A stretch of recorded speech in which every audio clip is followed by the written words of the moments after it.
Passamos, então, à quarta palestra do seminário e convidamos para presidir essa mesa o almirante de esquadra Marcos Vinícius Oliveira dos Santos, ministro do Superior Tribunal Militar. Como palestrante, convidamos Dr. Javier Gustavo Rincón Salcedo.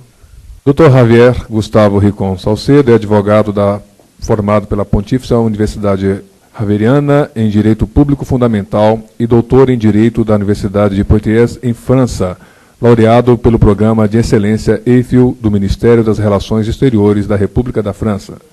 Atualmente é professor investigador na área de Direito Público da Faculdade de Ciências Jurídicas da Pontifícia Universidade Javeriana de Bogotá e diretor das linhas de investigação em Direito Administrativo e Função Pública Militar. É professor de Direito Administrativo do curso de Altos Estudos Militares e no curso de Estado-Maior da Escola Superior de Guerra da Colômbia. Litigante e consultor nacional e internacional, é assessor externo do Gabinete do Ministro do Interior e do Secretário-Geral da Superintendência de Sociedade da Colômbia, consultor da Agência de Cooperação Alemã e membro do Grupo de Investigação em Direito e Corrupção da Universidade de Salamanca, Espanha. Com a palavra, o palestrante, Dr. Javier Gustavo Rincón Salcedo. Boa tarde, ministra doutora Elizabeth Guimarães, vice-presidenta do Supremo Tribunal Militar, Dr. Marcelo Weitz, procurador-geral da Justiça Militar, ministro almirante Marcos Vinícius, autoridades civis militares, senhoras e senhores. Para mim, hoje, uma verdadeira e grande honra estar aqui com vocês, por muitas razões, principalmente porque me une com este país um laço que o padre falou que era eterno. Então, a minha esposa é brasileira, é de Campo Grande, então estou eternamente unido com o Brasil. Mas realmente é um convite muito especial para mim, é uma grande honra aqui a ministra me convidando, porque eu, vindo da Colômbia e por muitas razões familiares, tenho uma ligação muito especial com as forças militares na Colômbia. Eu vou só porque eu considero que quando você vai num país que não é o seu, você deve tentar fazer um esforço por se comunicar na língua nesse país. Só por isso eu vou dar a minha palestra em português, mas desde agora eu peço para vocês a compreensão se em algum momento eu falo portunhol. Vou tentar não fazer isso, respeitar uma língua tão linda que nem a de vocês, mas vamos lá. No mês de novembro do ano de 1998, e como consequência de um compromisso político de caráter puramente eleitoral, o então presidente da República, Andrés Pastrana Arango, decidiu, no meio do conflito armado e, sem dúvida, com a importante e muito justificada vontade de conseguir a paz no nosso país, de entregar ao grupo guerrilheiro das Farc um território dentro do território colombiano. A Colômbia é 7 vezes menor que o Brasil. Um território que é maior que o estado, para vocês fazerem a comparação, maior que o estado do Pará, maior ou quase 2 vezes maior que o estado de Alagoas, e maior, ou mais ou menos, da mesma extensão de território que o estado de Sergipe. E, nesse momento, o presidente da República se comprometeu a que, neste território que ele chamou zona de distensión, não teria presença nem das forças militares, nem das forças da polícia.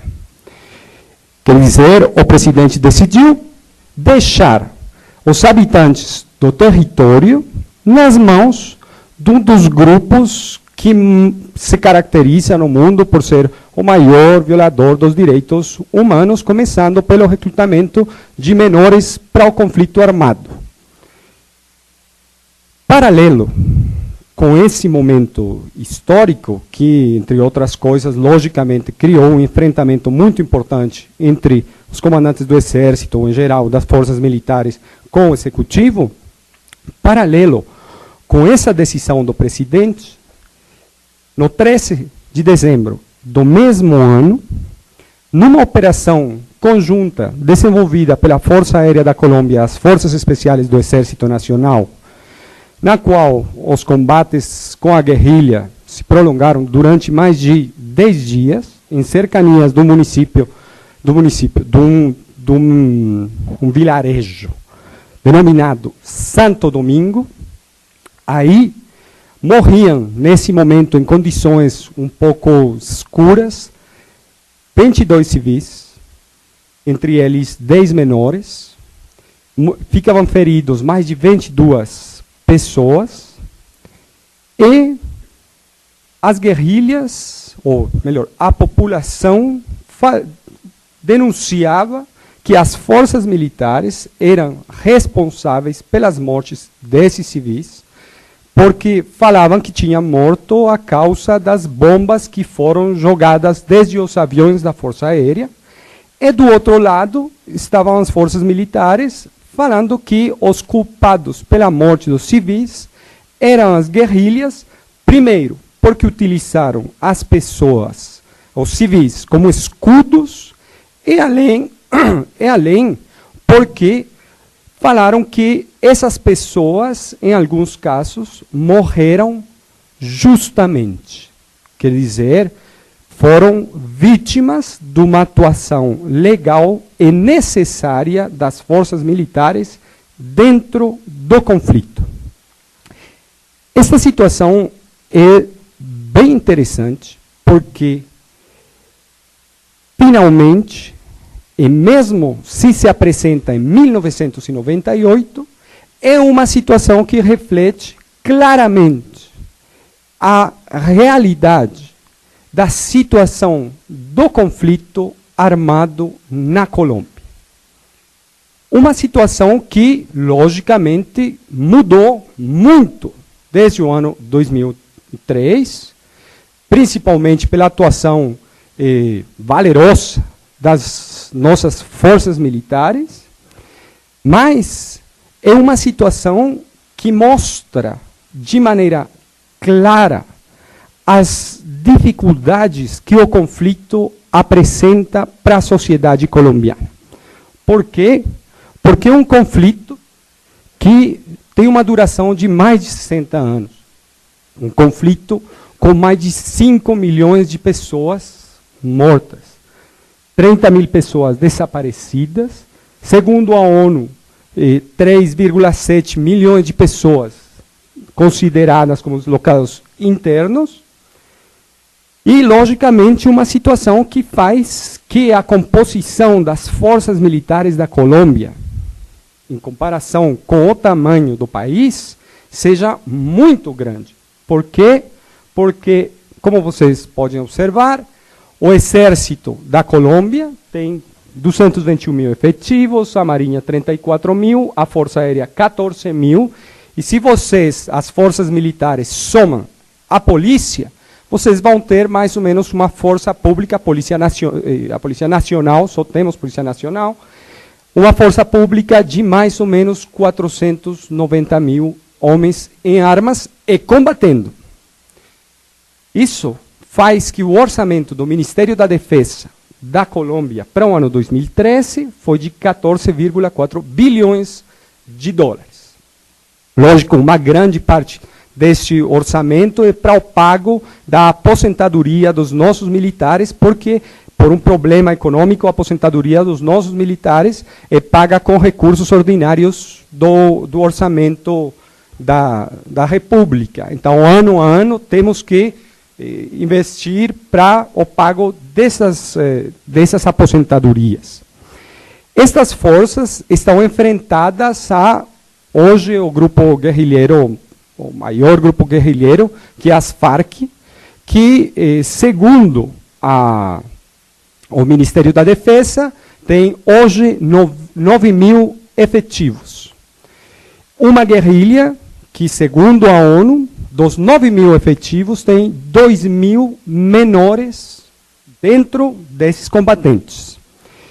E esta situação, logicamente, simplesmente reflete um conflito longo, que custa muito dinheiro para a sociedade colombiana e que, logicamente, desde o ponto de vista jurídico, gera umas problemáticas fundamentais. Eu acho que foi muito bom que o Dr. Fernando fizesse a sua intervenção primeiro que a minha, porque todas essas questões teóricas que ele ressalta, que ele mostra, nós temos dia a dia que analisar para conseguir um equilíbrio para uma sociedade que tenta sair do conflito. Que, por exemplo, resulta bem interessante, e eu vou utilizar a frase de hoje de manhã do professor, esqueci, hoje de manhã, citaram o professor Bonavista e falaram que ele afirma que o direito fundamental, o maior, o mais importante dos direitos fundamentais, é o direito à paz. Então é bem interessante, porque se é o mais importante dos direitos, quer dizer que a Colômbia tem direito à paz. Só que isso aí põe uns problemas bem interessantes frente ao direito internacional, mesmo frente ao direito interno, porque existem os limites que, de uma ou outra maneira, impedem que nós consigamos esses acordos que vão nos levar à paz. A Colômbia, mesmo dentro deste conflito armado, se caracteriza por ter umas forças militares respeituosas do ordenamento constitucional da democracia. Nós, nos últimos 130 anos, tivemos duas constituições, a de 1886, que dura mais de 100 anos, e a Constituição de 1991. Só que a Constituição de 1991 tem uma particularidade frente à Constituição de 1886, e é que a de 1991, em 20 anos, já teve 26 reformas constitucionais. E a Constituição de 1886, em mais de 100 anos, só teve 8 reformas constitucionais. Mas, entre as reformas constitucionais fundamentais da Constituição de 1991, está a reforma à justiça, que na Colômbia temos que falar claramente, só justiça penal militar. Nós não temos realmente uma justiça militar, uma justiça para os militares. O que nós temos são os tribunais penais para julgar as atuações dos militares no desenvolvimento das suas funções, unicamente. Este ato legislativo, claro, as reformas, todas as 26 reformas, são reformas constitucionais legislativas. Então, atualmente, na Colômbia, estamos discutindo, num debate bem forte, bem polarizado, sobre como devem ser julgados os militares dentro de um conflito. Aqui, o elemento essencial é o conflito, porque o conflito determina o funcionamento da sociedade colombiana. Então, é bem interessante quando alguns, principalmente juristas ou pseudo-juristas estrangeiros, chegam no país a dar umas lições de direito constitucional, de direito internacional humanitário, de direitos humanos, muito lindas, mas bem afastadas da realidade do país e das necessidades da Colômbia e principalmente da sua sociedade. Esse período, desde 1886 até hoje, então, só teve um governo militar que perdurou só 4 anos, subiu no poder por decisão dos partidos políticos e entrega o poder por decisão também dos partidos políticos e os mesmos militares. Só 4 anos, de 1953 a 1957. Então, por que falou forte aí? Porque acho que é bem importante que fique claro, antes de entrar no análise de fundo, que na Colômbia, os militares respeitam a Constituição. Os militares respeitam o Estado de Direito. Os militares não têm medo de ser julgados. Mas os militares, como qualquer outro grupo da sociedade, exige também ser tratado como cidadão.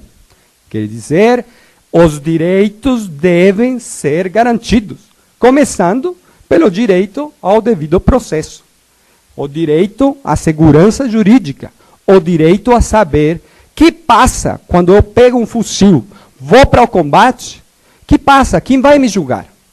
Vai ser a justiça civil? Vai ser a justiça militar? Vai ser a justiça constitucional? Vão ser os juízes colombianos? Vão ser os juízes internacionais? É uma pergunta válida, mas que hoje, na Colômbia, desafortunadamente, não tem resposta. Não tem uma única resposta. E lógico, quando os militares colombianos falam que não se sentem seguros para combater, tem razão. Tem razão, desde o ponto de vista simplesmente constitucional, porque não sabem quem vai julgar eles.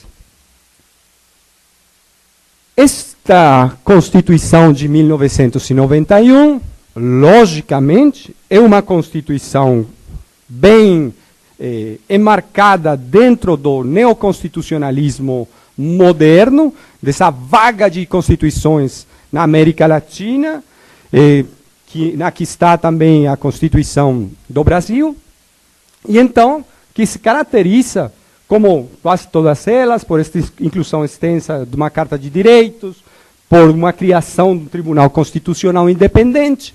Aqui é importante, simplesmente, uma aclaração, na Colômbia nós temos 3 cortes de justiça como autotribunal. Um para a justiça ordinária, um para a justiça administrativa, um para a justiça constitucional, e a justiça, ou os tribunais penais militares, fazem parte do poder executivo, não do judiciário.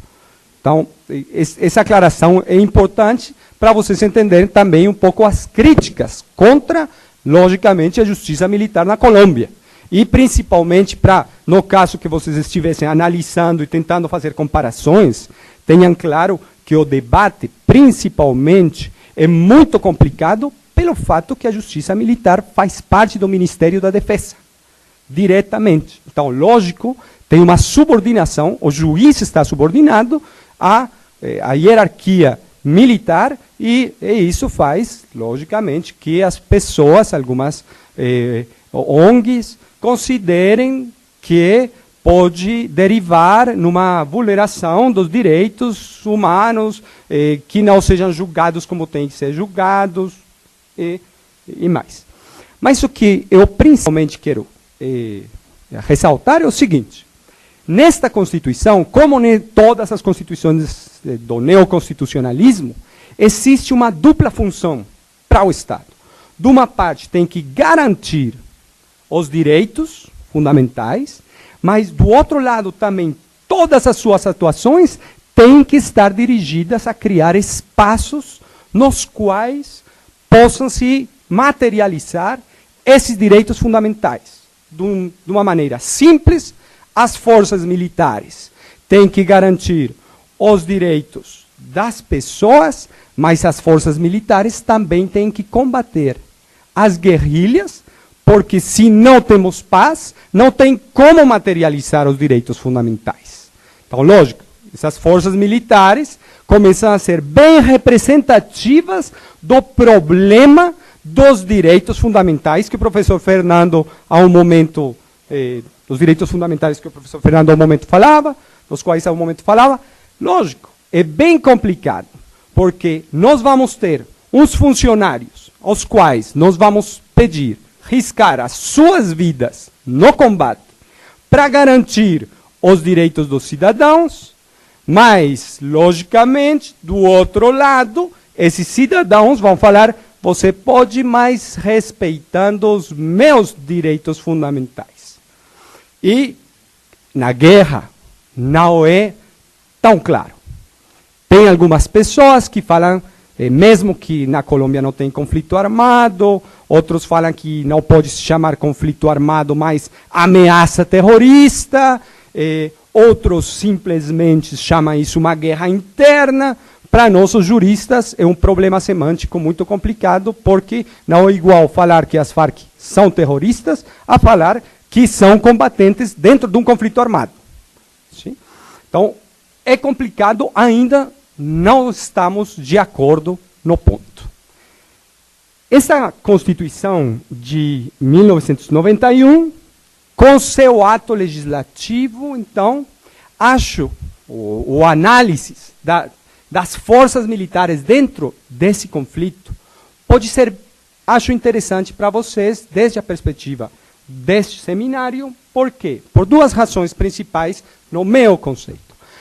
A primeira, que o impacto do conflito colombiano no subcontinente é uma realidade. É uma realidade, vocês já conheceram, sabem das tensões frente à Venezuela, as tensões frente ao Equador, ainda na fronteira com o Brasil não teve nada, esperamos logicamente que continue assim, mas o conflito afeta os vizinhos, afeta o subcontinente, é uma realidade. Então, não pode, o subcontinente, o continente americano, o mundo, mas principalmente o continente, não pode continuar olhando para a Colômbia como se fosse um problema lá. Tem que entender que o problema é real e é continental. Porque se sai, por exemplo, o tráfico de droga da Colômbia, vai procurar outro lugar. Não vai ficar aí. Então, para nós, por exemplo, seria muito fácil fazer o que falam alguns militares que estão fazendo na fronteira com o Equador, que é levar a guerrilha do outro lado do rio e falar: problema de vocês agora. Sim? Seria muito fácil, mas logicamente numa comunidade de nações isso é inaceitável, isso não pode funcionar desse jeito. Então, é o primeiro interesse que eu acho deste tema que eu estou tentando mostrar para vocês, e duas análises que eu vou tentar fazer desde a perspectiva do direito constitucional. E a segunda, o segundo sujeito, que talvez seja o mais importante desde o ponto de vista jurídico, é o fato que a reforma da justiça militar, o funcionamento da justiça militar num país em conflito atual, que nem a Colômbia, esse debate é muito importante desde a perspectiva do autogoverno dos estados. Aqui eu vou fazer uma aclaração simples. Nós, hoje, estamos sentados com as Farc em Cuba, negociando um acordo de paz. Só que, ao mesmo tempo, temos, entre aspas, porque essa comunidade internacional, todo mundo fala dela, mas ninguém vê ela, às vezes a ONU se pronuncia, às vezes a Corte Internacional, mas realmente não vemos, mas com a pressão da justiça internacional, falando: você, por exemplo, não pode acordar uma amnistia para a guerrilha. Você não pode perdoar. E então eu pensei uma vez mais, ou eu penso uma vez a mais, nesta ideia de a paz ser o maior dos direitos fundamentais. Mas tem que conseguir a paz sem amnistia. Então, é quase como se o direito internacional, pelo menos aparentemente, estivesse condenando a Colômbia a uma guerra eterna. Se eu não posso perdoar, se eu não posso conseguir acordos internos, se eu tenho os limites, pelo menos rígidos, então, o que eu faço? Porque as guerrilhas não vão se sentar a falar, tá, amanhã eu vou passar 10 anos na cadeia, não tem problema, não vou rejeitar todos os meus direitos políticos e eu vou ir ganhar um salarinho lá, trabalhando numa construção, não tem problema. Isso não vai passar. Isso é uma mentira. Então, a sociedade colombiana vai ter que inventar, vai ter que buscar uns caminhos, mesmo se esses caminhos vão incomodar algumas pessoas, alguns estados dentro da comunidade internacional. Mas, logicamente, esta intervenção não é uma intervenção política. Então, eu vou enmarcar ela dentro das problemáticas constitucionais que a situação conflitiva da Colômbia e que deve ter em conta, se deve tomar em conta, que é uma situação conflitiva, como eu já mencionei, de mais de 60 anos. É um problema social, quer dizer, mais de 4 gerações já nasceram no conflito. Já tem alguém da família que morreu, ou tem alguém na família que está lá combatendo, ou tem alguém na família que já passou pelos 3, forças militares, guerrilha, paramilitares. Então, é bem particular. Mas, nessas questões jurídicas, então, o objetivo da minha apresentação de hoje é fazer uma análise acadêmica, prática, tentando identificar, logicamente, quais são essas problemáticas constitucionais que enfrenta o Estado, e aqui um ponto muito importante, é a sociedade colombiana. Porque se alguma coisa, desde o ponto de vista constitucional, pensando numa Constituição kelseniana, na qual a Constituição é a norma fundamental, o nosso acordo fundamental, demais, esquecer a sociedade é pensar que as constituições são escritas por políticos, que as constituições só representam o Estado, é um absurdo. E então leva a sociedade no impossível. Então, a ideia é, para abordar o conflito, necessariamente temos que tomar conta da sociedade. Não pode ir o direito de um lado e a sociedade do outro. É impossível. Por isso, a ideia de identificar as problemáticas tanto para o Estado como para a sociedade. E é marcado, logicamente, no caso das forças militares. Mas, aqui eu quero ser claro no seguinte. Eu vou me concentrar nas forças militares não só pelo fato que o seminário é sobre direito militar, mas pelo fato que as forças militares, como eu acho nenhuma outra instituição na sociedade, reflete claramente a composição cultural, social, econômica da sociedade do país. Eu lembro muito, uma época, há já vários anos, quando eu era cadete da Escola Naval, um companheiro da escola me viu lá numa cerimônia, uma coisa aí, e ele chegou e falou, nossa, eu pensei que todas as pessoas que iam na Escola Naval, na Colômbia, eram de 1,80 e mais. E eu falei, talvez lá em Dinamarca, cara, porque aqui na Colômbia é 1,65 a média. Então, como você vai esperar umas forças militares, todos altos? Não existe. Mas isso só para falar o quê? O que estou tentando desenvolver, que essas forças militares, independente do sujeito do seminário, realmente mostram a realidade da sociedade. Nós temos, por exemplo, 90 mil soldados, que chamamos soldados profissionais. Quando você fala soldado profissional, você imagina imediatamente uma pessoa muito preparada, não só para a guerra, mas intelectualmente, tudo isso. Mas a realidade é qual? Temos 90 mil soldados profissionais. Dos 90 mil soldados profissionais, 75 mil não têm escola primária, formação primária. Só tem 2 cursos. Quer dizer, escreve o nome e mais ou menos entende algumas coisas quando ele lê. Da outra porcentagem, então você tem só que 2% dos 90 mil tem terminaram a escola. Os outros não têm escola. E então, o que é isso? As forças militares da Colômbia não são profissionais? Não são profissionais? Não. As forças militares da Colômbia refletem o país, que é um país que tem um grande problema de analfabetismo, que é um país que tem um grande problema da educação e que, lógico, se reflete nas forças militares. É por isso que eu procurei me concentrar. Mas, logicamente, não posso, em tão poucos minutos, tentar abarcar todas as situações, todas as realidades. Então, eu vou me concentrar num caso muito representativo do conflito colombiano, que chama o caso de Santo Domingo. Eu já falei um pouquinho quando eu comecei, mas agora eu vou concretar alguns elementos que são importantes para entender a situação.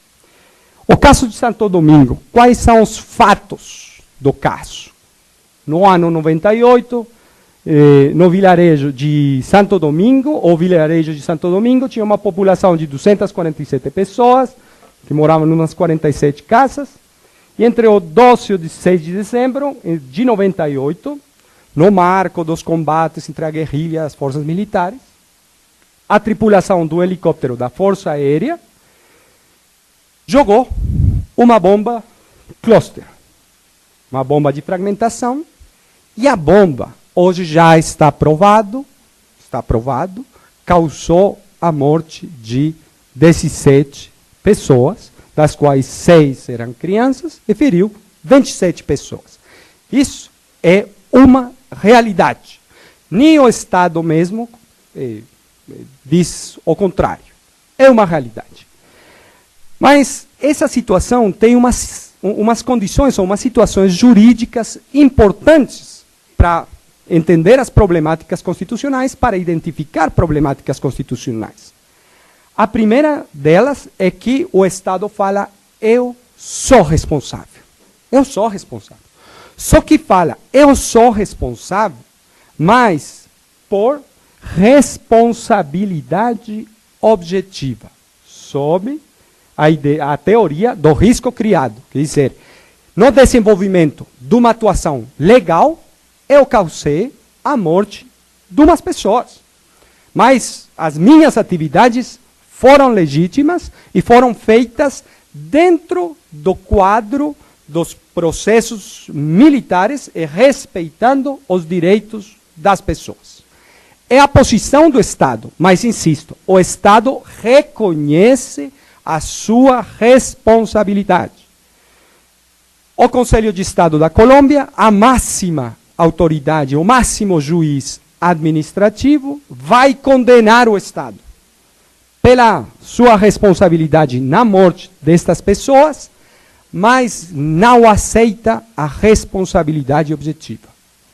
O juiz administrativo considera que as forças militares cometeram erros.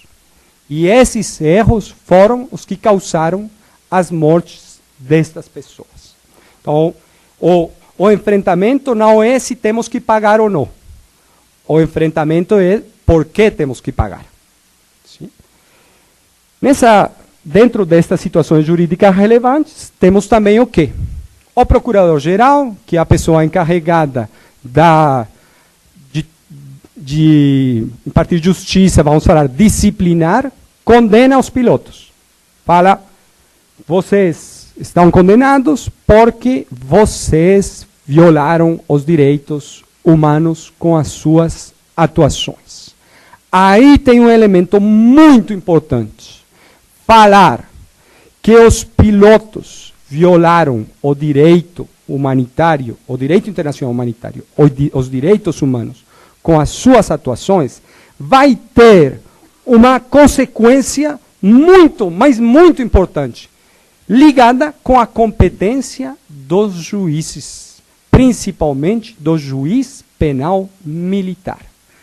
Porque, segundo a Corte Interamericana dos Direitos Humanos, se o delito é contra os direitos humanos, a justiça militar não pode, não tem competência para julgar as atuações, mesmo dentro do marco de uma atuação militar.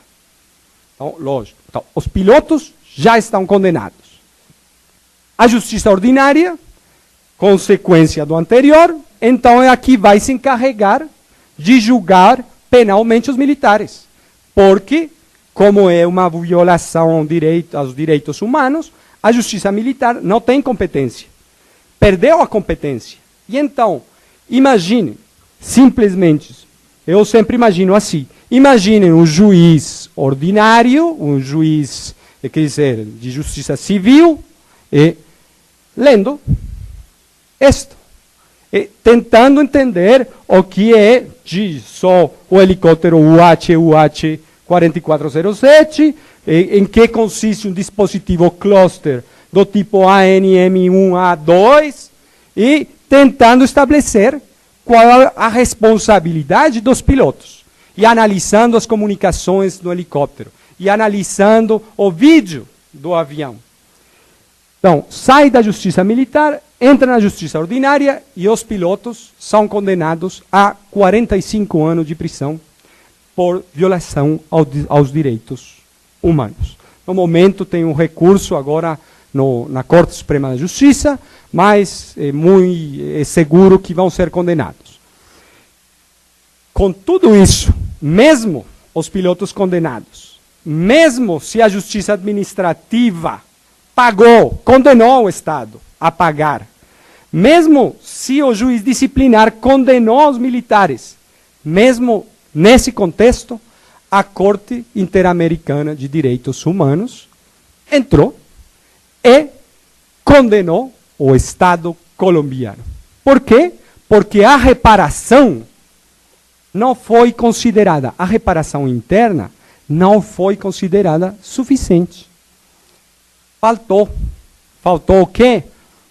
Nós, de um jeito um pouco, vamos falar, bem político, feio, falamos, faltou o monumento. Né? A reparação não é reparação se é só dinheiro. Precisa também um monumento. Precisa sair na televisão e pedir perdão.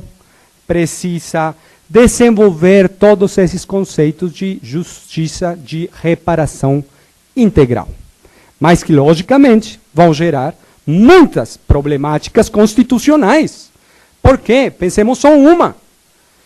Num tribunal, chega o Estado a se defender. Os demandantes, eles pedem uma indemnização de $1 milhão. É mais ou menos o que sempre pede. $1 milhão. E então, o juiz começa a analisar as provas, o Estado se defende, mas no final, o juiz, segundo a Corte Interamericana, devia não só ver as petições diretas de indemnização dos demandantes, mas também tinha que ver além disso e ordenar uma reparação integral. Então, o Estado paga $1 milhão e também, por favor, tem que sair na televisão pedir desculpas. E também tem que construir um monumento às vítimas do massacre de Santo Domingo. Com uma questão bem interessante, o problema não é construir um monumento, o problema é saber se realmente, para o demandante, o monumento significa alguma coisa. Significa uma verdadeira reparação. Né? Mas não sabemos, porque não pedia, e o Estado também não podia se defender nessa situação. Estas situações jurídicas relevantes vão mostrar ou vão gerar uma situação particular para as forças militares.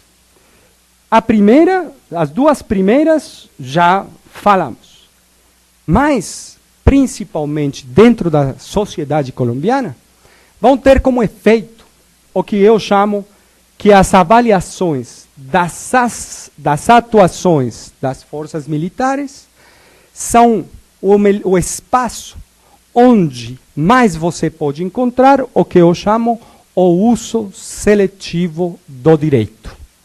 Dentro de uma democracia constitucional infinitamente polarizada, que nem a colombiana, um uso seletivo do direito que eu defino deste jeito, prática discursiva que dando prevalência aos métodos de interpretação constitucional, em particular ao método de Alexis, de ponderação do Alexis, que falava o doutor Fernando, sobre a essência mesma dos direitos, estabelece hierarquias, mas não segundo os critérios de ponderação, que é mais importante a vida, não, segundo o interesse político de um grupo particular e não segundo o valor intrínseco dos direitos dos indivíduos.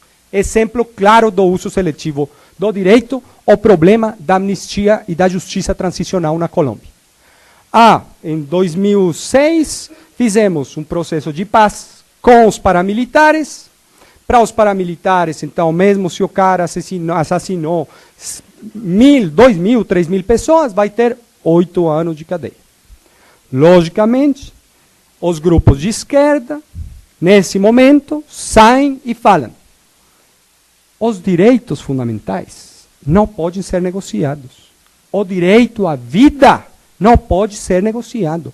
Vocês não podem quase que perdoar esses paramilitares. São os bandidos, assassinaram mais de 1.000, 2.000, 3.000.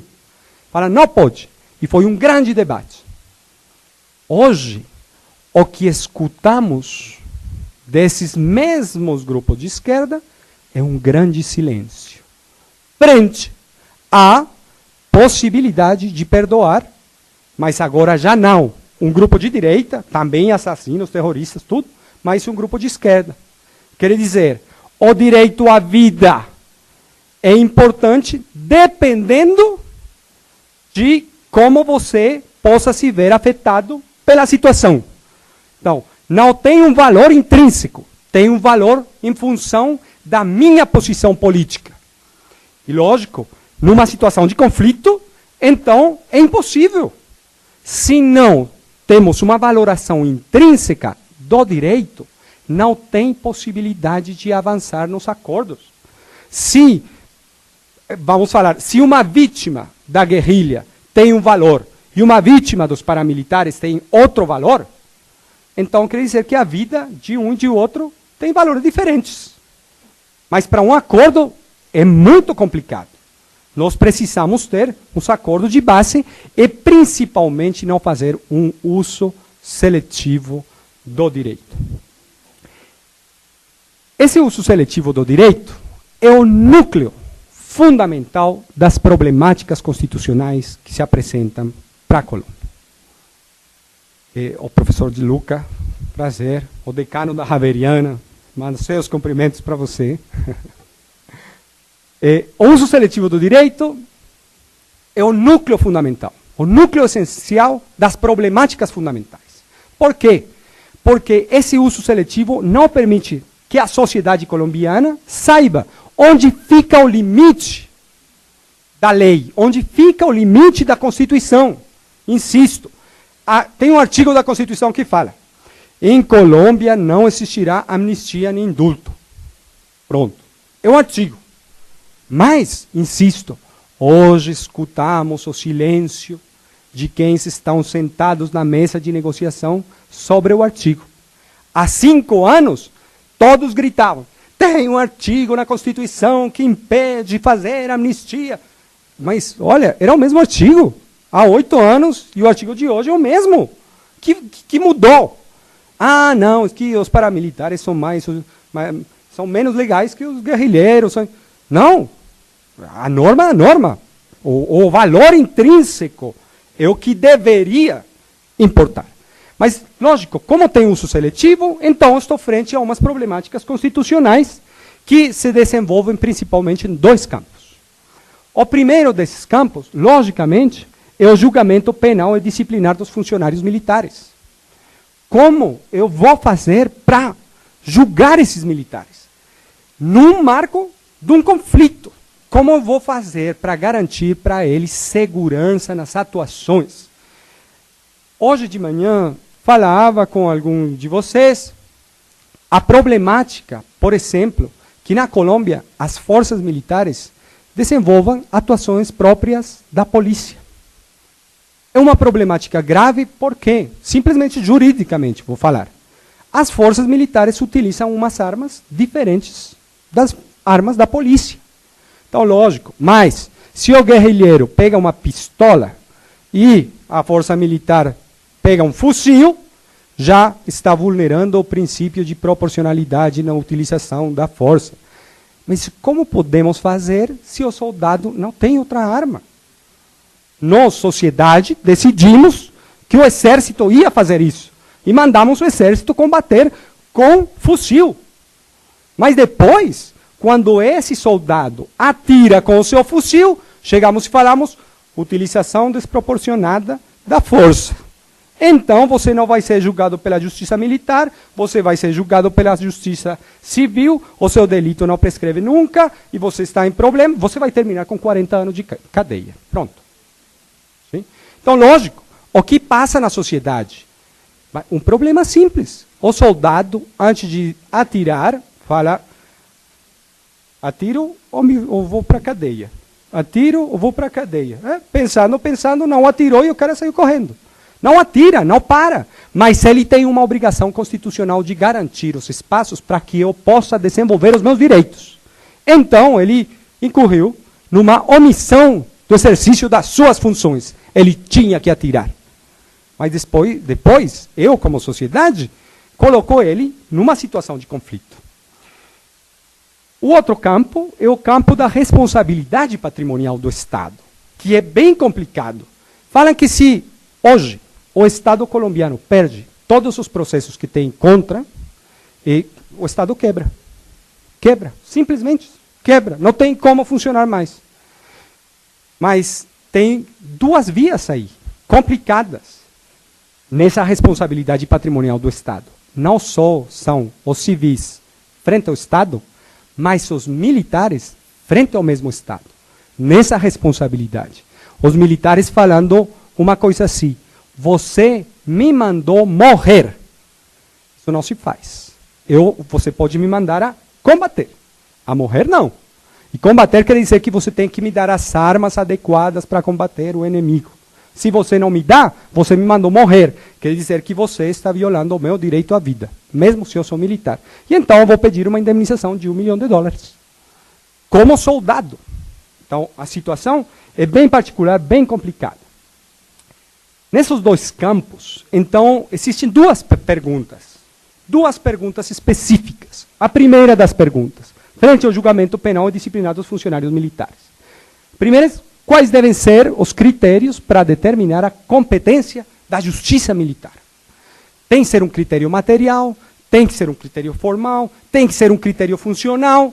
A questão é bem complicada. Por isso, por exemplo, no ato legislativo da Justiça Militar na Colômbia, passamos de um artigo de 3 linhas a um artigo de 57 linhas. Onde falamos que agora tem um tribunal que vai definir a competência e que os militares, e definimos o que é objetivo militar legítimo, definimos tudo. Mas isso chama banalização da Constituição. Então agora, cada vez que a gente tente mudar uma questão do processo, vamos ter que modificar a Constituição. Isso é banalização da Constituição. Deveria ser na lei. Só que a situação é tão complicada que temos que ir na Constituição. Para quê? Para que os nossos militares se sentam seguros na hora de ir no combate. Essa pergunta, então, vai levar a, se vocês quiserem, duas perguntas adicionais. A primeira, os critérios para determinar a competência do julgamento dos atos de combate. Porque, lógico, quando um colega que atira no outro por um problema de namorada, aí finalmente não tem problema, não é complicado determinar quem é o juiz competente. Agora, quando o problema está em que o soldado, na metade de um combate, atirou, o projetil não bateu em quem era, continuou. E tinha uma pessoa que ia passando 1 quilômetro depois e morre pela bala perdida, mas uma bala do Estado, num combate. Essa pessoa, de acordo com a aplicação do direito humanitário, essa pessoa é uma pessoa protegida pelo direito internacional humanitário. É um civil não armado e fora do conflito. Morreu, isso aí é um delito dentro do direito internacional humanitário. E então, esse soldado que atirou contra um guerrilheiro, mas que a bala passou do outro lado, vai ser julgado por quem? Vamos dar prevalência à operação militar ou vamos dar prevalência ao fato de proteger aquela pessoa especialmente protegida e então a justiça ordinária? Mas pensem também o problema do juiz. Juiz ordinário que tem que entender por que a bala terminou lá. Né?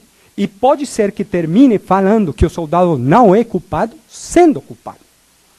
Porque a situação do combate requer de um conhecimento especial para poder julgar essa atuação desse militar. Não é simplesmente pegar um direito, tirar e falar, funciona assim, em qualquer circunstância.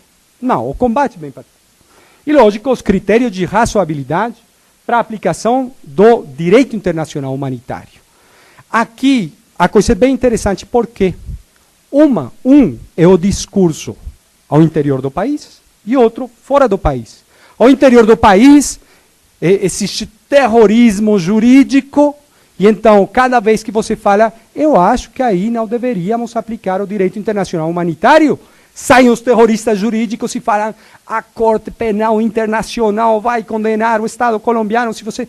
Depois você fala, mas o Estado, a Corte Penal Internacional só atuou uma vez na história. E a Corte Penal Internacional é financiada pelas partes. E tem que vir na Colômbia para pesquisar, procurar, tentar conseguir estabelecer a realidade. Para os juízes colombianos já é difícil, eu quero ver a Corte Penal Internacional na Colômbia tentando estabelecer a realidade do conflito. Então, essa situação também é conflitiva. No segundo campo, da responsabilidade patrimonial do Estado, tem dois problemas também. A pergunta seria, como garantir o autogoverno do Estado colombiano e o equilíbrio dos poderes? Por quê? Reparação integral. Nós temos umas normas que falam como deve reparar o Estado quando causa um dano injustificado numa pessoa. Está na lei colombiana.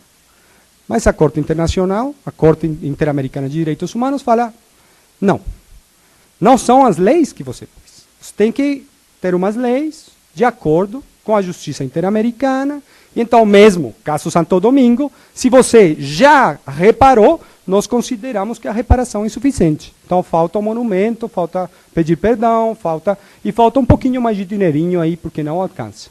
Então, tem um choque importante. Mas um choque que se dá em dois vias. Primeiro, frente aos cidadãos civis, mas também frente aos cidadãos militares. Por quê?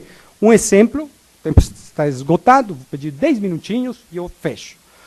É o seguinte, a reparação dos cidadãos militares, um exemplo simples. Situação, combate, guerrilha, exército, forças especiais do exército. Tem uma emboscada, o exército, 8 soldados, um suboficial, um oficial, a única saída é um barquinho, sobe no barco, saem correndo pelo rio e 2 quilômetros na frente, a guerrilha atira e afunda o barquinho. Morrem 2 soldados, não pelas balas da guerrilha, mas pelo afundamento do barco. E as famílias dos 2 soldados vão na justiça administrativa, falam, o Estado deve nós pagar a morte dos nossos filhos soldados. Então, o Estado fala, não, por quê? Nós vamos pagar uma indemnização a forfait, e a morte custa, na Colômbia, um soldado, na indemnização a forfait, são $12.000. Então, os seus $12.000 vai para casa, minha senhora. A senhora fala, não. Não, porque meu filho não morreu pelas balas, morreu afogado. E o manual do exército fala que sempre que um soldado ocupe um barco, tem que ter jaleco salva-vidas. Ele não tinha, ele morreu. O que o Conselho de Estado falou, minha senhora, você está certa. Então, $500.000 para você e $500.000 para outra família. O Estado foi condenado a pagar pela morte dos seus cidadãos militares no exercício da sua função no meio de um combate, de um conflito armado, porque os soldados não tinham jaleco salva-vidas. E a vida, o direito à vida, é mais importante que qualquer outra coisa. Então, logicamente, os militares falam, e agora? Então, agora, na metade do combate, você tem que pegar um papelzinho, né? Falar, assine aqui porque você vai subir sem salva-vidas. Então, assine aqui que você sobe só baixo a sua responsabilidade, porque senão é ridículo, é impossível. É um conflito. É um conflito. Mas um conflito que está sendo analisado sobre a base de uma Constituição garantista. E está muito bem, é muito importante que seja assim. Mas a pergunta fundamental é se essa Constituição é realmente norma fundamental na Colômbia. Se essa Constituição reflete um acordo fundamental da sociedade colombiana. Porque eu acho que a resposta é não. Não reflete um acordo fundamental. Reflete a vontade de 100 pessoas que numa Assembleia Constituinte sentaram, foram elegidos, sentaram e decidiram que era assim. Pronto. Pronto. Mas não reflete a realidade. E, pelo fato de não refletir essa realidade, então, cria estas problemáticas constitucionais que eu acho só podem ser solucionadas assim.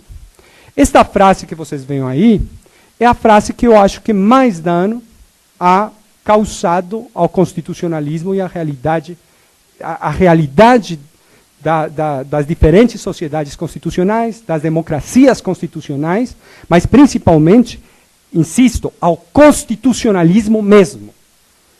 A frase que é de John Elster, citando a Stockton, fala: as constituições estão feitas para amarrar. Só que eu acho que sim, estão feitas para amarrar. Então, para que nas situações complicadas, sem muita imaginação, né? Às vezes tem muita imaginação uma sociedade e então termina se suicidando. Só que isso tem um problema. O objetivo das correntes é não morrer por mão suicida. Mas, e se o barco está afundando? Vou ficar atado, amarrado, aí, só para não morrer frente ao canto das sirenas? Não, tem que destruir a cadeia, tem que destruir a corrente. Eu tenho que ter um mecanismo para conseguir reagir à situação. Não pode ser que a Constituição seja tão rígida, nem que o direito internacional seja tão rígido, que não possa ser movido para um lado ou para o outro. Porque senão vamos chegar no absurdo de considerar que o direito não é um instrumento de liberdade. Todo o contrário. Que o direito pode ir em contra da própria comunidade. É inaceitável. Ninguém pode falar para a Colômbia que pelo fato que está interditado pelo direito internacional perdoar delitos de lesa humanidade, etc, etc. Então, que a sociedade colombiana está condenada à guerra eterna. Não pode ser. É impossível. Eu não estudei direito para isso.